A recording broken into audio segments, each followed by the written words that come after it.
Alléluia, alléluia, alléluia, alléluia. En fin de semaine, j'écoutais une conférence avec mon ministère. C'était sur la louange de guerre, une louange de warfare, puis c'était vraiment bon. Et il y avait beaucoup de danse, il y avait beaucoup de manières, et il y avait beaucoup de chorégraphie aussi avec la louange, avec les chants. Puis tu sentais vraiment comme qu'il y avait vraiment... c'était vraiment une louange de guerre, puis que c'était vraiment la présence de Dieu a descendu fort. On pouvait sentir les anges, puis même les chérubins dans le lieu. La présence de Dieu était tellement forte que j'étais agenouillée, puis je ne pouvais pas faire autrement que pleurer. Je me disais dans mon cœur, tout ça est pour toi.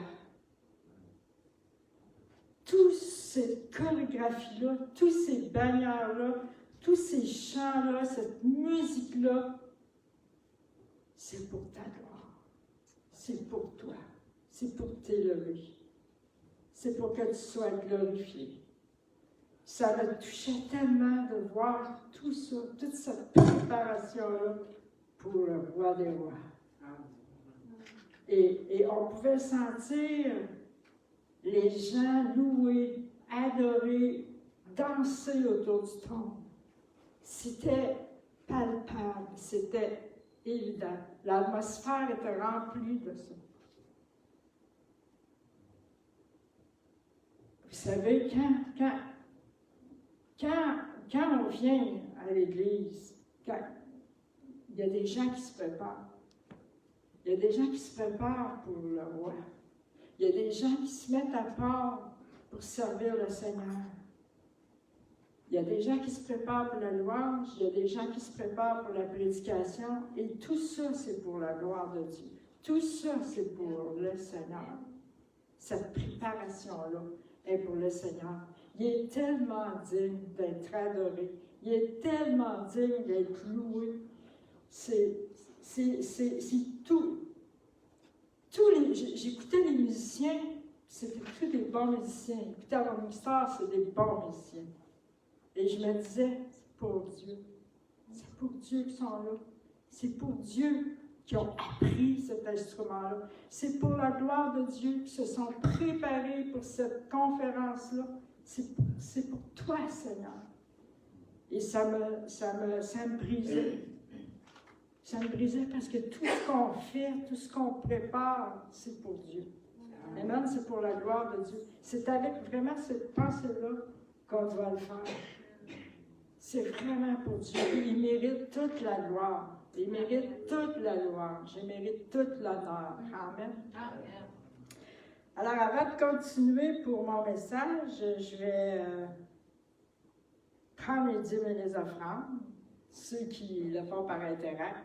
Oui. Ah.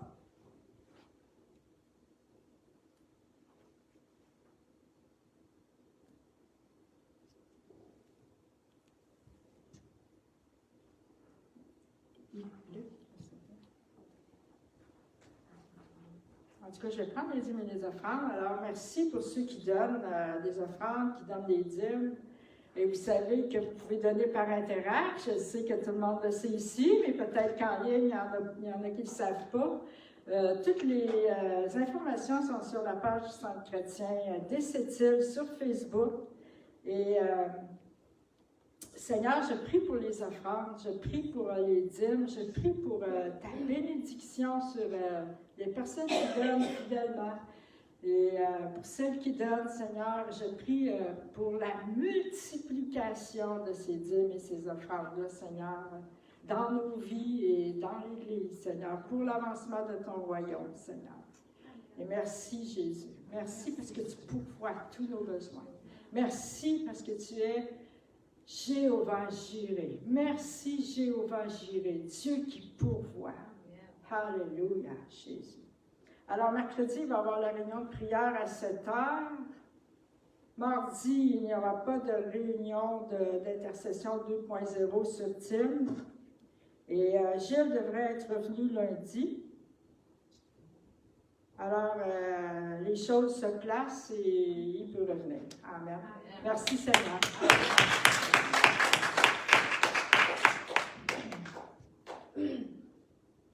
OK, je vais commencer avec le psaume 16. Le titre est « La joie de la communion avec Dieu ». C'est bon, hein? Quel beau titre. Hymne de David. Garde-moi, ô Dieu, car je cherche refuge en toi. Je dis à l'Éternel, tu es mon Seigneur, tu es mon bien suprême. Les saints qui sont dans le pays, les hommes pieux, sont l'objet de toute mon affection. David aimait les hommes qui aimaient Dieu. Il y avait de l'affection pour les hommes qui aimaient Dieu. On multiplie les idoles, on court après les dieux étrangers, mais moi, je ne verse pas d'offrande de sang en leur honneur. Je ne mets pas leur nom sur mes lèvres. Éternel, c'est toi qui es ma part. Écoutez bien ça, j'aime tellement ça, ce verset-là. Éternel, c'est toi qui es ma part et la coupe où je bois. Alléluia. C'est toi qui m'assures mon lot. Alléluia. Un héritage délicieux m'est attribué. Une belle possession m'est accordée. Je bénis l'Éternel car il me conseille. Même la nuit, mon cœur m'instruit. L'Éternel est toujours là. Alléluia. J'ai constamment l'Éternel devant moi. Quand il est à ma droite, je ne suis pas ébranlé. Alléluia. Alléluia. C'est pourquoi mon cœur est dans la joie et mon esprit dans l'allégresse. Même mon corps reposera en sécurité. Wouhou! Alléluia. Vous pouvez mettre votre nom à la place de David dans ce psaume-là. Car tu n'abandonneras pas mon âme au séjour des morts. Tu ne permettras pas que ton bien-aimé connaisse la décomposition. Ouh! Même dans ce temps-là, il pensait déjà à l'enlèvement.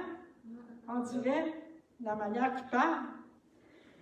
Tu me fais connaître le sentier de la vie. Il y a d'abondantes joies dans ta présence, un bonheur éternel à ta droite. Alors David avait trouvé la clé de sa joie, la clé de son bonheur. Alléluia, Jésus. Alléluia. Et déjà, d'après ce qu'il dit, d'après ses paroles, déjà, il semble avoir une révélation de la résurrection. Parce qu'il dit, tu ne permettras pas que ton bien-aimé connaisse la décomposition.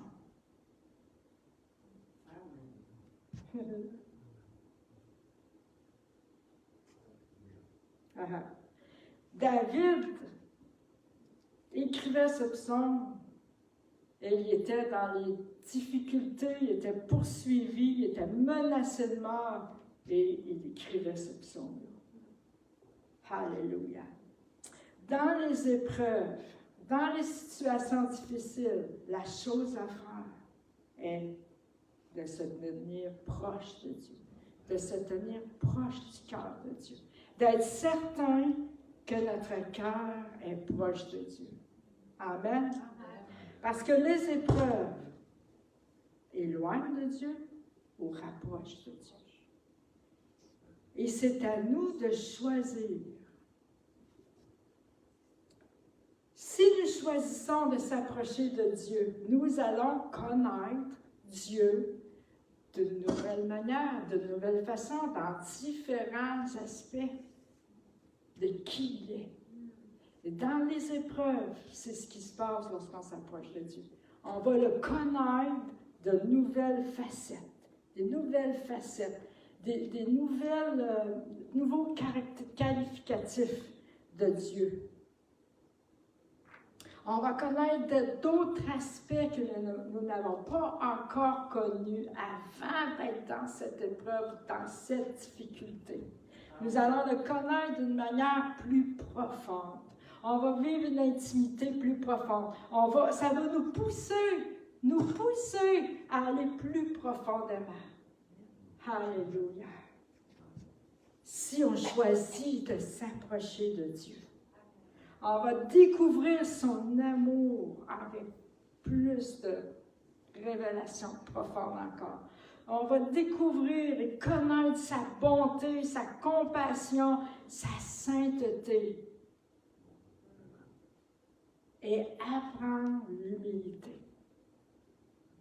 Parce que les épreuves font ça aussi. Apprendre l'humilité. Si on laisse Dieu nous enseigner, si on laisse Dieu nous agir, c'est ce qui va arriver. C'est ce qui va arriver dans notre vie. On va apprendre l'humilité. On va aller plus profond. Alléluia. Dieu va nous enseigner des choses à travers ça. Nous allons trouver le repos. Nous allons trouver les forces, la grâce que nous avons besoin est en Dieu. Et nous allons être dirigés par lui. Si on s'approche de lui, nous allons être dirigés par lui. Nous allons avoir sa sagesse et son conseil dans les difficultés, dans les épreuves, en s'approchant de lui. Et nous allons connaître ses projets pour nous. Amen. Et notre cœur va être au même rythme que ses projets. On va avoir aussi à cœur ses projets, parce que nous sommes proches de lui. Nous allons entendre le battement de son cœur. Alléluia. Alléluia. Et oui, c'est pas Dieu qui amène le malheur dans nos vies, qui amène la maladie, qui amène toutes ces choses-là. Mais si nous choisissons de s'approcher de Dieu dans ces temps-là, c'est ce qu'on va vivre, c'est ce qu'on va développer, c'est ce qu'on va trouver. Et nous allons pouvoir aussi transmettre aux autres ce que nous avons reçu. Alléluia. Parce que si je reçois la consolation, je vais pouvoir en consoler d'autres parce que je l'ai vécu, je l'ai expérimenté, je le sais que Dieu console. Et si j'expérimente la guérison, que ce soit intérieur ou physique, je vais pouvoir apporter la guérison à d'autres. Je l'ai expérimenté. Je sais sans douter que Dieu guérit parce qu'il m'a guéri. Et ce que moi j'ai reçu va couler à travers moi pour les autres. Parce que les fleuves, ce que nous avons reçu jaillit de notre sein aussi. Et ce que nous recevons va couler. Ça va être, je dis naturel, mais surnaturel, parce qu'on ne peut pas faire ça par nous-mêmes, mais ça va devenir comme naturel dans nos vies. C'est ce qu'on va dégager, c'est ce qui va couler à travers nous. Et je vais pouvoir témoigner et être une source de bénédiction pour les autres. Alléluia! Parce que Dieu, lorsqu'on vit des choses, c'est pas juste pour nous. Lorsqu'il nous remplit, c'est pas juste pour nous, c'est pour les autres aussi. Il dit, vous avez reçu gratuitement, donnez gratuitement. Amen. Amen. Alléluia. Alors, les épreuves qu'on vit ne sont jamais pour rien. Elles nous rapprochent de Dieu, elles nous font connaître Dieu de différentes facettes, de différents aspects. Je peux le connaître en tant qu'ami, en tant que père. Toutes ces différentes relations-là. Père, ami, Dieu Tout-Puissant, Jéhovah qui pourvoit. Je vais le connaître dans tous les aspects que j'ai besoin, que je vais développer. Il va se révéler dans ces aspects-là, dans ma vie. David a choisi de faire confiance à Dieu. Alléluia. Mais si nous choisissons de ne pas s'approcher de Dieu, nous allons se tourner vers autre chose. C'est automatique. On va se tourner vers autre chose. Et nous pouvons vivre de la colère. Dans les difficultés, je parle toujours, dans les épreuves, nous pouvons vivre de la colère. Nous pouvons vivre de l'insatisfaction, parce qu'il y a seulement Dieu qui peut satisfaire. Alléluia! Nous pouvons développer de l'amertume, de l'apitoiement sur soi. Et là, on commence à blâmer les autres, parce qu'on n'a pas la perspective divine. On n'a pas la perspective de Dieu sur la difficulté, sur l'épreuve. Et c'est lui qui peut me donner ce dont j'ai besoin. Alléluia. Nous pouvons vivre l'incompréhension, la frustration. Combien il y en a qui sont frustrés souvent, facilement. Nous pouvons se sentir offensés. Mais dans la présence de Dieu, à la maison du Père, tu ne te sens pas offensé. Dans son amour, tu ne te sens pas offensé. Tu ne te sens pas blessé. Alléluia. Quand tu passes du temps dans l'intimité de sa présence, tout ça disparaît. Toutes les choses de la terre sont sans importance. Et tout d'un coup, ta blessure ou ton offense que tu voyais si grande, si grosse, et que tu étais prêt à défendre la bâtisse pour, tout à coup, tu réalises, avec la perspective de Dieu, que ce n'était qu'une distraction, que ce n'est que... je ne veux pas minimiser les blessures. Oui, il y en a des blessures. Oui, il y en a des offenses. Mais quand on est dans la présence de Dieu, tout change. Lorsque le fleuve de Dieu coule, le fleuve de son amour coule, la guérison, la restauration coule, tout change. Ça change nos cœurs. Ça enlève l'amertume. Il enlève la colère par son amour qui est plus fort que la mort. Parce que son amour est plus fort que la mort. Il va venir comme un fleuve d'eau vive dans ta vie et transformer ton cœur. Et même, tu peux vivre la solitude, parce qu'il y a juste Dieu qui peut combler le vide. Tu peux être entouré de personnes et sentir la solitude. Il y a juste Dieu qui peut combler la solitude. Alléluia. Je parle de la solitude de l'âme, que seul Dieu peut remplir. Alléluia. Et nous trouvons d'autres substituts et ressources par nous-mêmes et par nos efforts si nous ne cherchons pas les sources en Dieu, en s'approchant de lui. Et nous pouvons se retrouver fatigués, épuisés. Pourquoi? Parce que tu te retrouves à combattre par tes forces dans cette difficulté-là. Amen? Alors que dans la présence de Dieu, en s'approchant de Dieu, il y a le repos. Il y a les forces pour la grâce, pour la difficulté. Amen?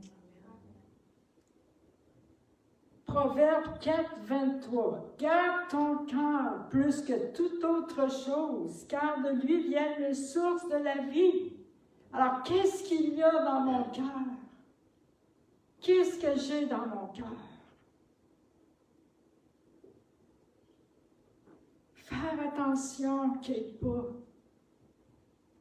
des choses dans mon cœur qui bloquent ma relation avec Dieu ou avec les autres. Et que ça fasse des racines et des rejetons.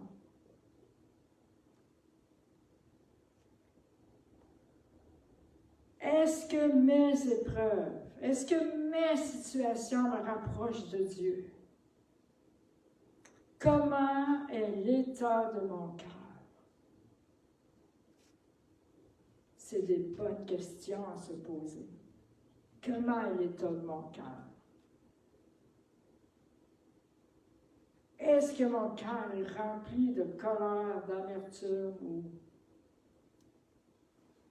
critique ou est-ce que mon cœur est rempli de joie, de paix, de la vérité?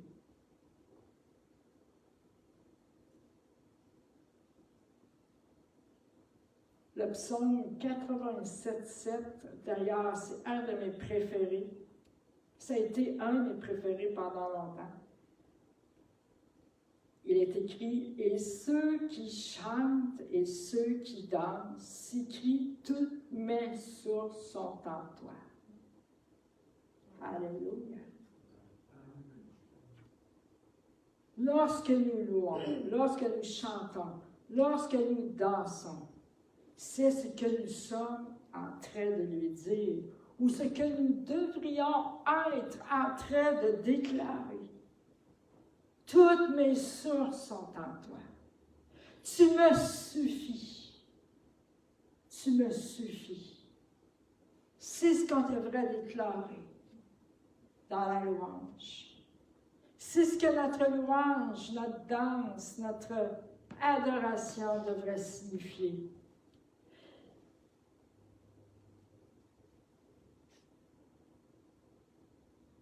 Et là, lorsque la louange et la danse, l'adoration devient comme ça, là, il y a une capitulation, un abandon qui se fait dans la présence de Dieu. Et là, il y a un rafraîchissement qui vient. Il y a une source fraîche qui coule dans l'abandon à Dieu. Dans une capitulation à Dieu. Si je viens dans la louange et je ne fais que chanter des chants,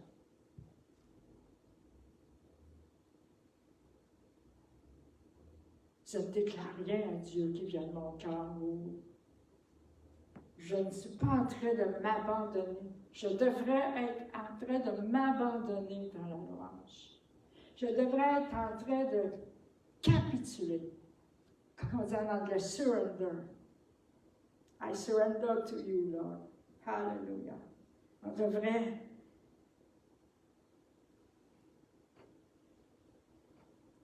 et c'est là que le fleuve de Dieu vient. Ouf! Ouf! Le fleuve de Dieu qui rafraîchit, qui restaure. Il y a un pain frais, un vin nouveau, quand on vient dans sa présence. Il y a une table qui est déjà servie, qui est déjà là. On n'a qu'à venir se servir, à manger et à boire, à sa table, à prendre. C'est déjà là, c'est déjà tout servi. Il s'agit seulement de notre choix. Il s'agit de notre position de cœur. C'est nous qui devons se positionner. C'est nous qui devons venir prendre. Alléluia. Alléluia. Alléluia. Oh, yarababa shantara koya la si. Oh, yarababa shantara la kote ketila la si. Alléluia. Est-ce que quelqu'un pourrait m'amener ma bouteille d'eau, s'il vous plaît, là-bas?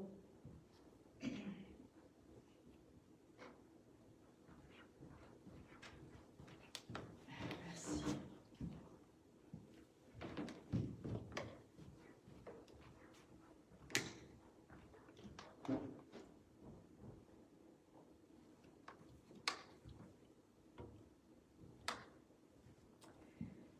David déclare dans le verset 5, « Éternel, c'est toi qui es ma part et la coupe où je bois. C'est toi qui m'assures mon lot. » Est-ce que nous pouvons faire cette déclaration-là, nous aussi?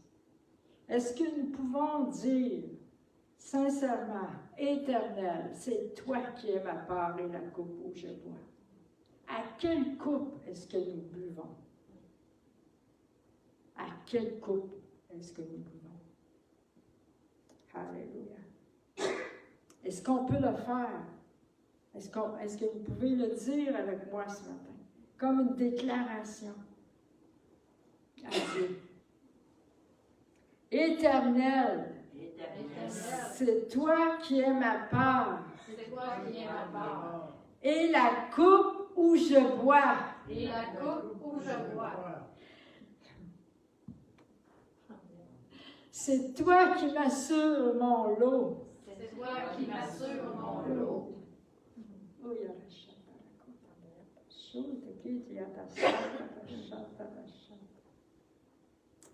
Dieu répond à la faim et à la soif.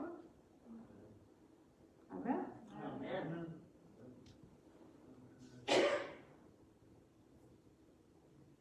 Est-ce que vous pouvez vivre sans lui? Non. Il est mon respect. Il est notre respect. Amen. Il est notre vie. Alléluia. C'est comme ça que je devrais avoir faim et soif. Je ne peux vivre sans lui. Je ne peux vivre sans toi. Je ne peux vivre un moment sans ta présence. Je ne peux pas passer une journée sans ta présence. Je ne peux pas passer une journée sans une parole fraîche, un pain frais. Amen. C'est comme ça que devrait être notre faim, notre soif. Et c'est ce que Dieu veut faire. C'est ce qu'il veut déverser dans nos cœurs. Cette faim-là, cette soif-là. Colossiens 2,10. Vous avez tout pleinement en lui, qui est le chef de toute domination et de toute autorité. Tout pleinement en lui. Amen. Alléluia. Pas un petit peu. Pas juste une partie. Mais tout. Alléluia. Des fois, on pense qu'on a juste une partie. On pense qu'on n'a pas tout. On a appris à aller chercher une partie. Mais on a oublié ou on n'a pas expérimenté que le reste. Qu'on a tout. Et Dieu veut nous apprendre à aller boire, à revenir toujours à la rivière et à boire de son eau. Alléluia.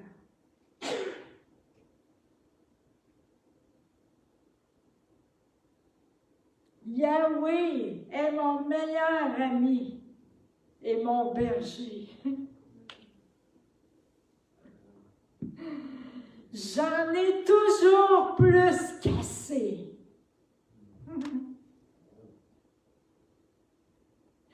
Il m'offre une place de repos dans son amour luxueux. Ouh. C'est beau, hein? C'est le psaume 23, 1-2 dans cette version. Cette trace m'emmène dans une oasis de paix près du ruisseau tranquille de bonheur. Alléluia! J'aime tellement cette version-là. Son amour luxueux. Extravagant. C'est là qu'il m'emmène. C'est là qu'il veut vous emmener. Dans son amour luxueux. Alléluia. Alléluia.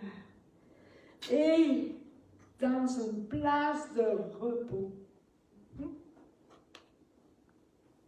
C'est ça qu'il y a pour vous. Une place de repos, d'oasis, de paix. Près d'un ruisseau tranquille. Est-ce que c'est stressant chez vous? Est-ce que c'est agité?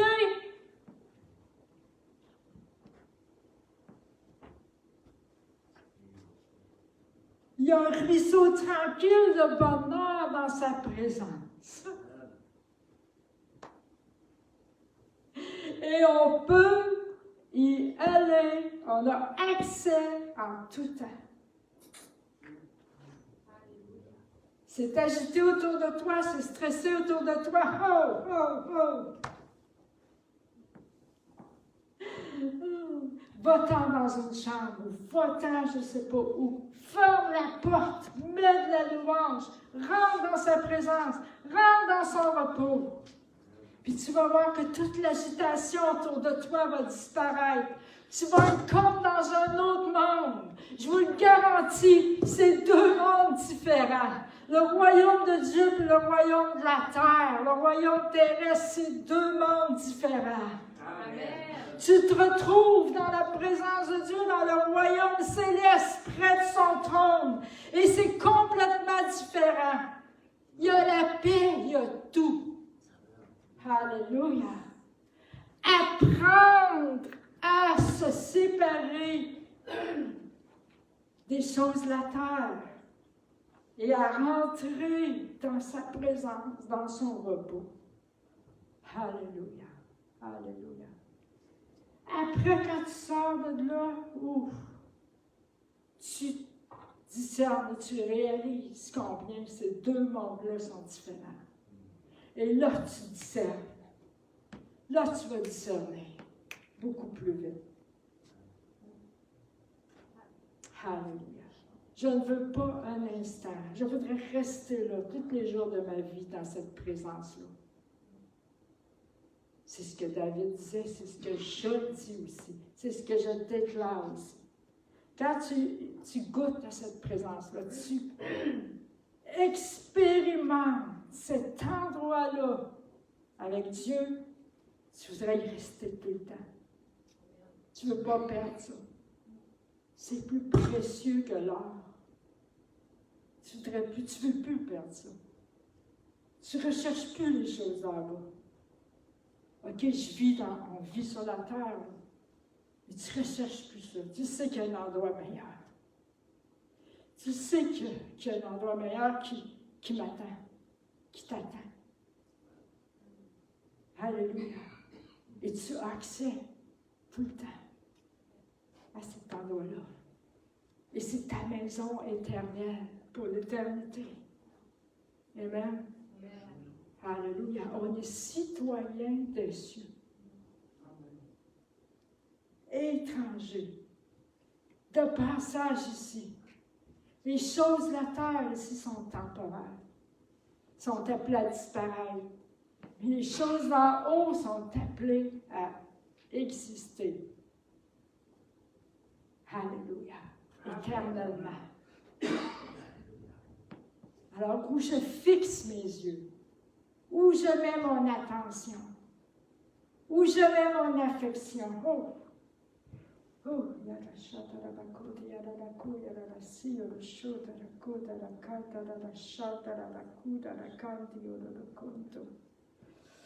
Il est tout ce dont nous avons besoin.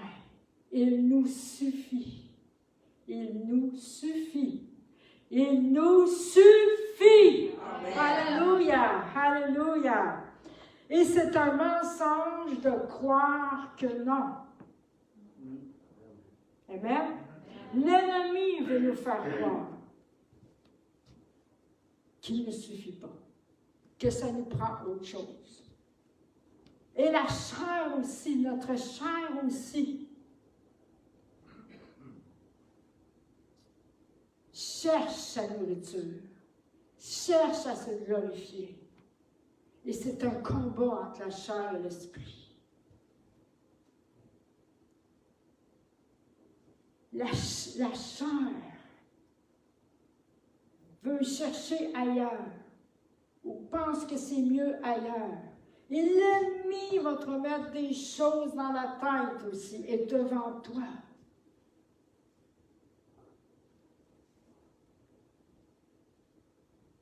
Si tu es proche de Dieu, tu vas le discerner. La chair cherche dans l'accomplissement sa valeur. Et l'ennemi va te dire aussi, plus tu accomplis des choses, plus tu as de la valeur. Tu dois être quelqu'un d'accompli. Moi, je suis quelqu'un d'accompli parce que je suis complète en Christ. Amen.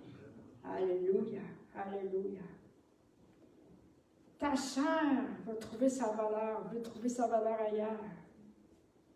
Va chercher la guérison ailleurs, en fuyant. Elle va chercher le repos ailleurs. L'ennemi va te dire, fais ci, fais ça, va là. Tu vas voir, tu vas être plus heureux. Tu vas trouver le bonheur. Tu vas trouver le repos. Tu vas ça va aller bien mieux. Il veut nous faire douter et amener notre focus ailleurs. Que sur ce qui est le meilleur. Alléluia.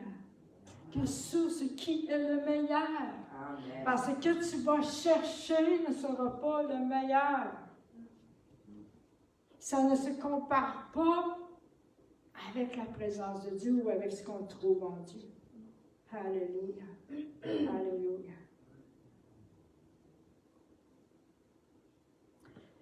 Il va même mettre des choses dans ta tête ou des choses devant toi pour te tenter. Il va nous trouver des besoins, lui. Mais des besoins qui n'en sont pas, en fait. Ça te prend ça, ça te prend ça, il faut que tu ailles là.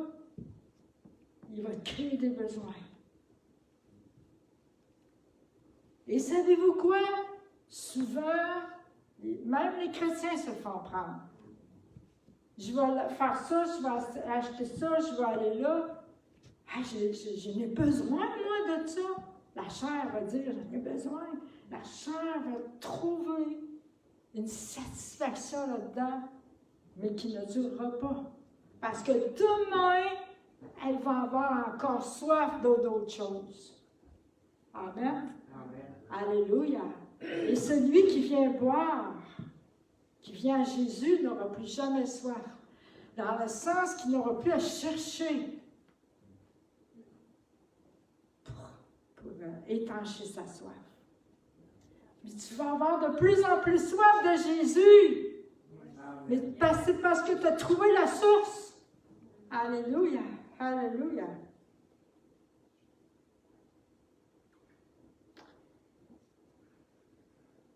Jésus, dans sa grâce, a tout pourvu.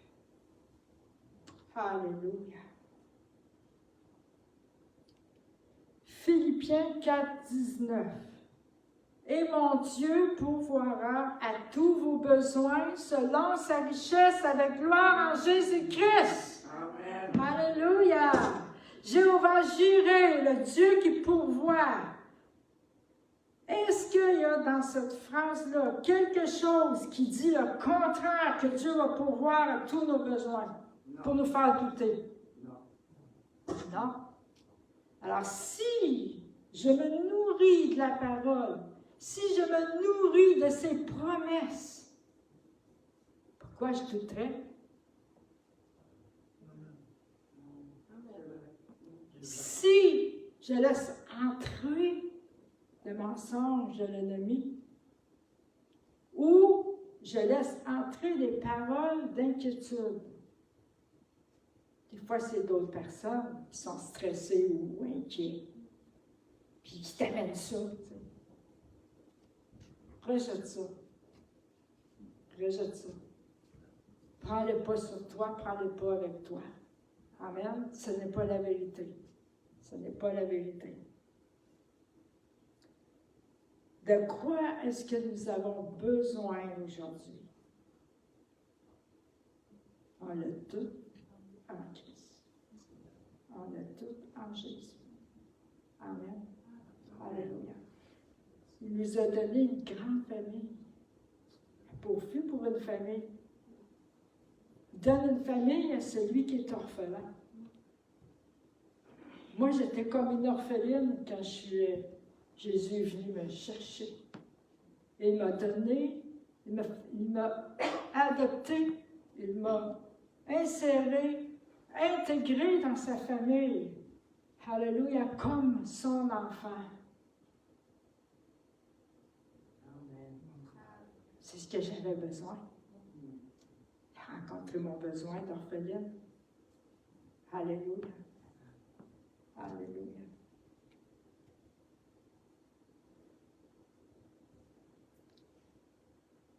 Pour la faim et la soif de Dieu, il y a un bon parallèle à faire avec la nourriture.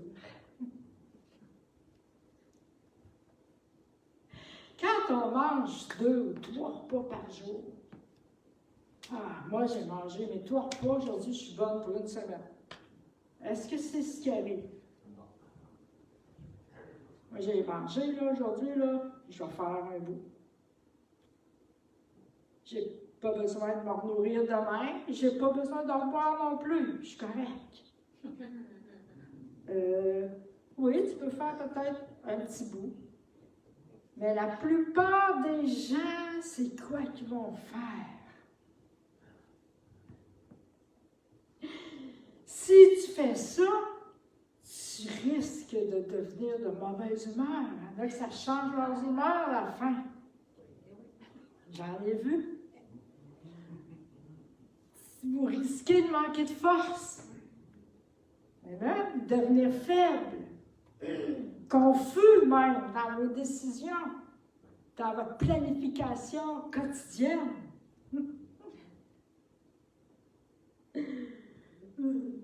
Vous risquez de mal digérer et d'être mal dirigé aussi. Et si vous continuez à ne pas manger, vous allez être en danger. Amen. Mais ce qu'on voit souvent, j'ai faim, ça presse. Tu cours manger. Tu dépêches. Tu cours manger parce que là, ça presse. Tu te sens déjà faible, là. Puis c'est juste un repas que tu as sauté, là. Tu n'as pas dîné encore, tu n'as pas soupé encore, tu te sens déjà faible. Vous voyez comme c'est vital manger? À moins que vous êtes dirigé par un jeûne vraiment spirituel et surnaturel, dirigé par le Saint-Esprit, et que vous avez une grâce particulière.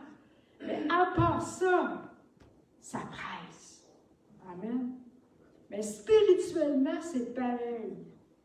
Si nous ne mangeons pas du pain et ne buvons pas à sa table, on va devenir déshydraté. Même comme quand on ne mange pas, pourquoi on ne boit pas d'eau. On va perdre le contrôle sur nos émotions. Si on manque de pain frais, on manque de sa présence.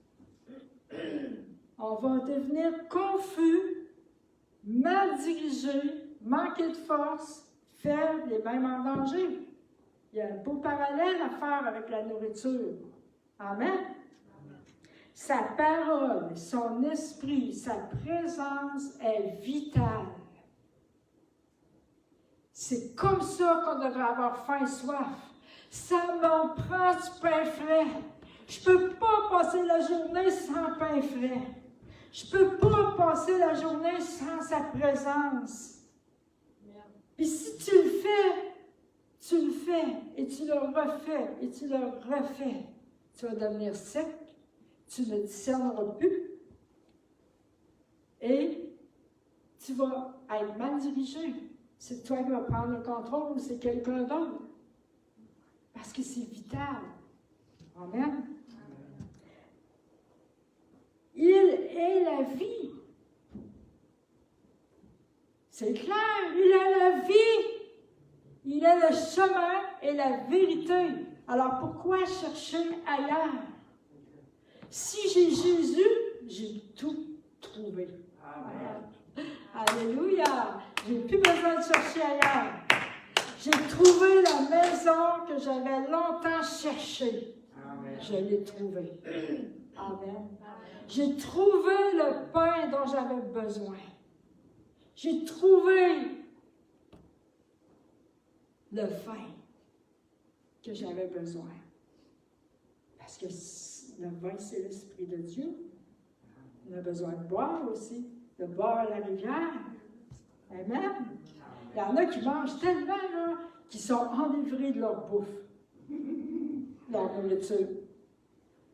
Et moi, là, je veux être enivré de son esprit.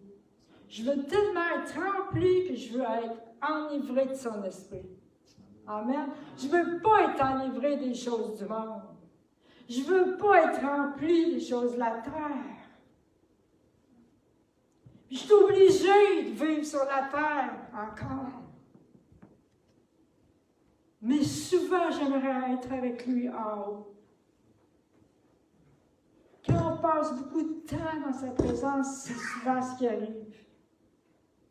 On voudrait être en haut avec lui. Amen. Alléluia. Et sa parole dit, n'aimez point le monde, ni les choses dans ce monde. N'aimez point le monde, ça ne veut pas dire que je n'aime pas les personnes. Ça veut dire que je n'aime pas l'esprit qui est dans le monde. Je n'aime pas ce qui est dans le monde. Parce que je sais c'est qui dirige. Amen. Et les choses du monde sont contraires aux choses de Dieu. Si j'aime le monde, puis j'aime Dieu, ça ne fonctionne pas. Je ne peux pas aimer les deux. Alléluia. Donc, si vous avez faim, vous allez courir et rien manquer. Vouloir rien manquer. Je vous le garantis. Tu veux rien manquer. C'est comme un nouveau-né. Quand il a faim, là, tu le sais. Quand il a soif, tu le sais. Quand on vient de naître de nouveau, moi en tout cas, j'ai vécu ça comme ça. Quand on vient de naître de nouveau, on a faim, on a soif, on est zélé, on ne veut rien manquer. Amen? Rien manquer. On veut tout manger, on veut tout boire. On boit les témoignages des autres. On mange la parole qui est prêchée. On mange notre Bible. Moi, je pense qu'après ma Bible, là, il manque des morceaux parce que je l'ai mordu. Il manque des pages parce que je les ai mangées. Elle est tellement usée que c'est parce que je l'ai mangée. Amen. Je l'ai vraiment mangée. Il y a des fois que c'était dur à digérer, mais j'ai réussi. Parce que vu que j'étais un bébé, mon estomac n'était pas habitué.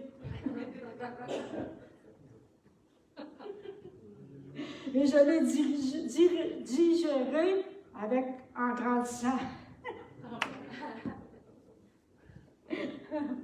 Mais c'était vraiment comme ça. Je flottais. Tout était beau. Tout était bon. Je croyais tout, j'espérais tout. Et tout le monde était beau. Et chaque chose qu'un chrétien ou une chrétienne me disait, je voulais manger. Je voulais tout savoir. Je voulais pas tout comprendre. Je voulais le biberon, le lait. OK, là, je suis rendue plus vieille. Je suis peut-être plus mature. Mais notre faim, notre soif doit rester la même pour les choses de Dieu. Amen. Alléluia. Je dois ne vouloir rien manquer. Tu sais, la faim, la soif qui dit, là, s'il reste un morceau de pizza, moi, je le mange. Là. C'est là, puis tu le dévores, tu le manges, tu ne le laisses pas là, pas de danger qui se gaspille. Ben, cette sorte de faim-là, là, pour la présence de Dieu, là, tu ne veux rien laisser. Amen. Tu sais, des fois, l'été, là, quand il fait beau et il fait soleil, on ne veut pas manquer une goutte de soleil. On voudrait profiter de toutes les belles journées, tu sais. Mais avec le Seigneur, est-ce que c'est comme ça? On veut tout goûter. Ouais. On veut tout goûter avec le Seigneur. On veut tout avoir. Amen. Parce qu'on a faim et qu'on a soif. Mais ce n'est pas juste pour nous. C'est parce qu'on le sait que c'est en étant rempli qu'on va pouvoir déverser aussi. Qu'on ne peut rien faire sans lui. Je ne peux rien faire sans lui. Il est ma force. Il est mon refuge. Alléluia. Il est mon ami. Oh! Il est mon père, mon époux, mon bien-aimé. Il est bien-aimé de mon âme. Alléluia. Il est celui qui pourvoit mes besoins. Mais il est aussi le sujet de mon adoration, de ma louange. Il est celui pour qui je vis, pour qui je respire. C'est pour lui que je respire. C'est pour lui qu'on respire et qu'on vit. C'est lui qui nous a créés. Amen. Alléluia. Vous savez, le café le matin, là, est vital, hein, pour beaucoup. Des fois, j'entends des gens dire « Sans café, je ne fonctionne pas. Ça me prend mon café le matin. Sinon, oublie ça. J'ai besoin de mon café pour être réveillé. » Mais moi, j'ai besoin de la présence de Dieu pour être réveillé. Amen. J'ai besoin de la présence de Dieu pour réveiller ça ici, mon cœur. Alléluia. Amen. Alléluia. Alléluia. Alléluia. Si vous ne pouvez pas vous passer de café, ça ressemble à une dépendance. Si vous ne pouvez pas vous passer de Jésus, c'est une dépendance, mais c'est une bonne dépendance. Amen.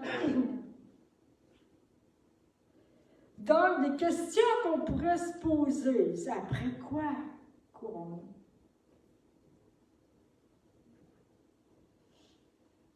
Quelle est ma faim? Et quelle est ma soif? De quoi nous avons faim va apparaître et va ressortir de nous. Et c'est ce que nous allons communiquer aux autres. Amen? La soif de Dieu se communique et se transmet. La faim de Dieu se communique et se transmet. La faim du monde aussi, je ne vais pas dire la fin du monde, la fin du monde de tout, mais la faim du monde aussi se transmet. Tiens-toi tout le temps avec quelqu'un qui a faim du monde. Tu vas devenir pareil. Il va te transmettre sa faim. Il va te transmettre sa soif des choses du monde à la longue. Ça ne se fait pas comme ça. Ça se fait à la longue. Tranquillement. Ça va te démanteler. Tranquillement. T'attirer. Entrer dans tes pensées. Entrer dans ton raisonnement, dans ton cœur. Et devenir des actions. Parce que c'est comme ça que ça commence, dans les pensées. Ensuite, ça descend dans le cœur. Ensuite, tu deviens en accord. Et là, tu fais pareil. Et ça devient tes actions. Mais ce n'est pas ce qui est ta destinée. Alléluia.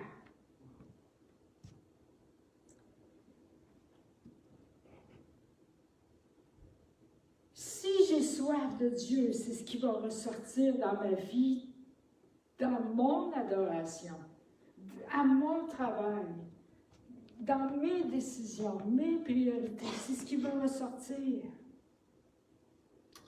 Quelques autres questions qu'on pourrait se demander aussi, se poser. Qu'est-ce qui m'attire le plus? Ça aussi, c'est des bons indices. Qu'est-ce qui me donne le plus de joie? Ça, c'est une bonne réponse. Mais est-ce que c'est vraiment vrai? Toi, je te crois. Est-ce que c'est vraiment vrai pour tout le monde?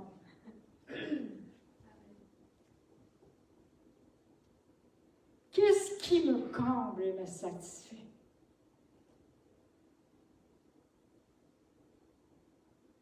Dans quoi je me réfugie?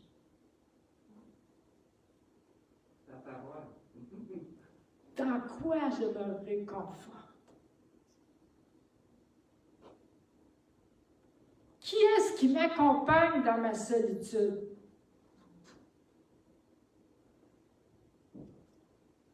Qui est mon meilleur ami? C'est tous des indices. Avec qui je me tiens le plus? C'est tous des indices. Qu'est-ce que j'écoute le plus? C'est tous des indices que j'ai besoin de me tourner vers Dieu et qu'il y a un manque que je cherche à remplir ailleurs. Et je pourrais en mettre d'autres. Donc, si nous sommes dans une situation difficile ou pas, nous avons besoin de Jésus. Et si je développe une relation intime dans les bons moments, lorsqu'il n'y a pas de temps difficile, je développe une intimité profonde. Lorsque les temps difficiles vont venir, je vais avoir moins de difficultés à me tourner vers Dieu parce que je suis déjà tournée vers Dieu. Je suis déjà proche. Mais si je demande, je crie à Dieu, je viens, je m'approche de Dieu seulement lorsque j'ai des temps difficiles. Et le reste du temps, quand tout va bien, tout va bien. Là, tu négliges, on néglige sa présence, on néglige l'intimité, on néglige sa parole. On pense qu'on est correct, on se pense fort. Ah, j'ai assez mangé, j'ai assez bu, je suis correct. Ouf, c'est la pire erreur qu'on fait. Parce que quand il y a quelque chose qui va, pouf, arriver, et que tu as marché dans la nonchalance comme ça, et que tu n'as pas pris l'habitude de ton intimité, c'est là que tu peux t'éloigner de Dieu dans un temps difficile, dans un temps d'épreuve. Si tu n'as pas développé journellement, quotidiennement, l'intimité avec le Seigneur.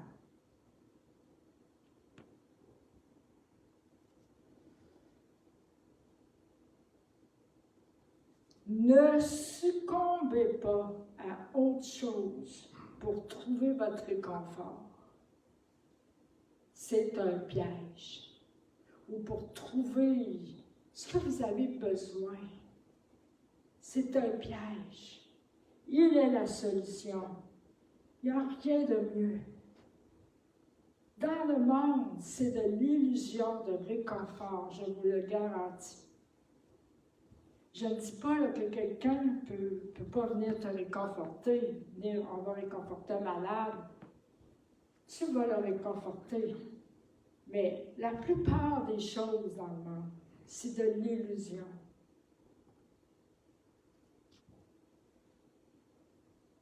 Alléluia.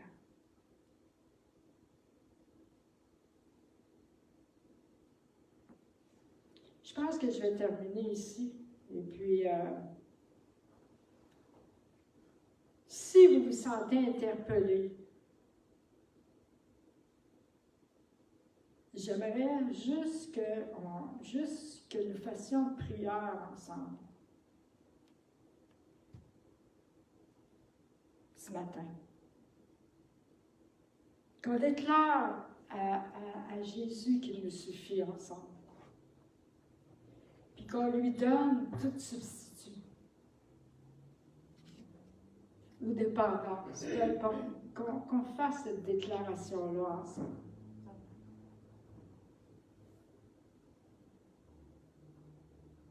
Alors, je vais vous demander de vous lever. On va simplement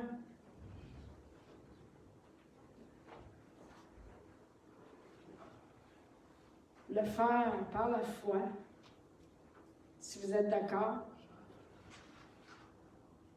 Je vais commencer. Vous pouvez juste répéter après moi. Seigneur, nous confessons. Seigneur, nous confessons. Ce matin que tu nous suffis. Ce matin que tu nous suffis. Et nous brisons Et nous brisons tout mensonge tout mensonge qui dit le contraire. qui dit le contraire.